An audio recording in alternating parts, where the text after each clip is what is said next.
Breaking news చూస్తున్నాం. BRS అధినేత KCR Kaleshwaram commission ముందు విచారణకు హాజరవుతున్న క్రమంలో ఎర్రవెల్లిలోని ఫామ్ హౌస్ వద్ద హడావుడి కనిపిస్తుంది.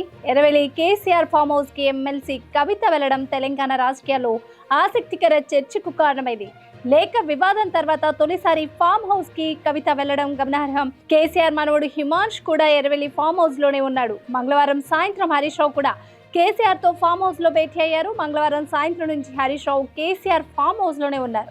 రాజ్యసభ సభ్యులు Vaddiraju Ravichandra, RS Praveen Kumar farm house కు చేరుకున్నారు. కేసీఆర్ కి మద్దతుగా సమీప ప్రాంతాల బీఆర్ఎస్ నేతలు, కార్యకర్తలు అక్కడికి చేరుకుంటున్నారు. దీంతో ఎర్రవెల్లి ఫామ్ హౌస్ పరిసరాలలో పోలీసుల భద్రతను కట్టుదిట్టం చేశారు. కేసీఆర్ కు కమిషన్ నోటీసులు ఇవ్వడంపై ఇటీవల ఇందిరా పార్క్, ధర్నా చౌక వద్ద కవిత ఆందోళన చేపట్టారు.